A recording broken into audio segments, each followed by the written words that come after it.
అదే RTV app వార్తల్ని క్షణాల్లో చదివే అవకాశం ఉంటుంది. ఒక న్యూస్ పేపర్, ఒక టెలివిజన్ ఛానల్ మీ చేతుల్లో ఎప్పుడూ ఉంటాయి.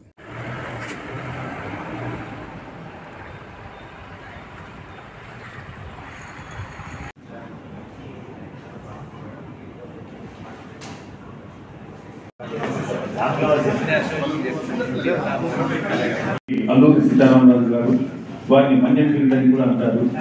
ఇప్పుడు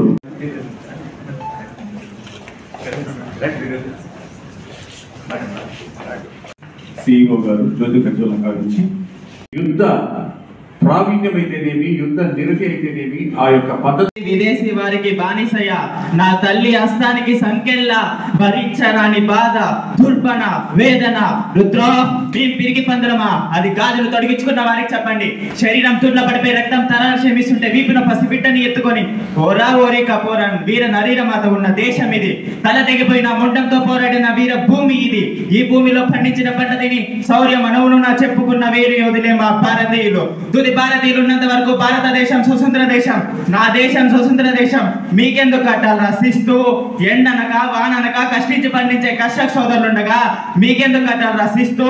రుద్ర మా భారతీయులందరూ ఒకటై మీ దేశ వారిని పట్టి పట్టి నేలకేసి కాలకేసి కోత కోసి నుజ్జు నుజ్జు చేయగలరు. జాగ్రత్త రుద్ర, కాల్చురా కాల్చు. నువ్వు కాల్చే కాల్చులకు నా కుండల్లో చూపించే ప్రతి రక్తపు బిందుకు పుట్టబోయే కోట్లాది కోట్ల సీతారామరాజుల కత్తి దెబ్బలు కాసుకో. ఇదేరా అల్లూరి సీతారామరాజు గుండె. గుండె ధైర్యంతో కాల్చు. అది ఇప్పుడే అగ్నిపర్వతం ఇక్కడ బద్దలవుతుంది. అది మీ సామ్రాజ్యాన్ని నాశనం చేస్తుంది. రుద్ర, అధర్మ యుద్ధానికి దిగి దొంగ దెబ్బతీస్తావా? మొగసిరి గలవాడైతే ఎదురించి యుద్ధం చేయాలి. ఇక్కడ కాదురా, ఇక్కడ కాల్చు. మట్టిలో మట్టినై నీటిలో నీటినై నా ప్రజల దేశవ్యాప్తంగా భగత్ సింగ్, చంద్రశేఖర్ ఆజాద్ ఎంతో మన రాష్ట్రానికి అల్లూరి సీతారామరాజు అంట. అల్లూరి సీతారామరాజు పేరు, అల్లూరి సీతారామరాజు సినిమా తీసిన తర్వాత మొత్తం ఇంకా బాగా తెలిసిపోయింది.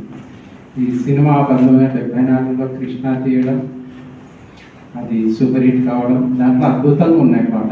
తెలుగు వీరులు ఎవరో శ్రీ రాశారు, సహకరించడం చేశారు. అల్లూరి సీతారామరాజు విషయంలో ఇప్పటికీ ఆశ్చర్యపోయిందంటే, ఇప్పుడు బ్రిటిష్ వాళ్ళు మన వాళ్ళకి కొంచెం తక్కువ చూడడం, అప్పుడే నాకు ఈ బ్రిటిష్ చదువులు ఇంగ్లీష్ చదువులు కానీ విడిచిపెట్టేశారు. మామూలు ఏదో సాంప్రదాయ చదువు చదివారు.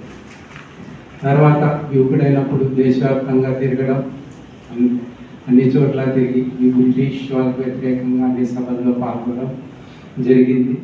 తర్వాత వచ్చిన తర్వాత ఈ అడవుల్లో చూసేటప్పుడు ఈ గిరిజనులు అంటే వాళ్ళ పాపం అడవిలో పుట్టి అడవిలో పెరిగి అడవి సంపద పైన ఆధారపడినాం.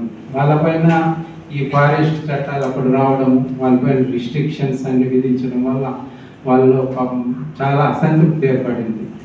అప్పట్లో బ్యాస్టియన్ తహసీల్దార్ వాళ్ళపైన ఎక్కువ హింసలు విధించడం, పన్నులు విధించడం, రిజర్వ్ ఫారెస్ట్లో కట్టెలు కొట్టకూడదు అనేది వివిధ రకాలుగా హింసించడం, వాళ్ళతో వెట్టి చాకిరీ పనులు చేయించడం, వాళ్ళని గొడ్డాలతో కొట్టి కారం వేయడం, ఇలా భయంకరంగా హింసించినారు.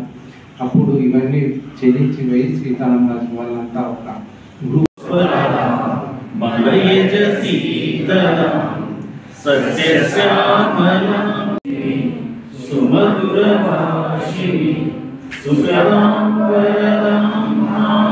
మరిన్ని వీడియోస్ కోసం ఛానల్ ని సబ్స్క్రైబ్ చేయండి. లేటెస్ట్ అప్డేట్స్ కోసం వాట్సాప్ ఛానల్ ని ఫాలో చేయండి. అండ్ లింక్ డిస్క్రిప్షన్ లో ఉంది.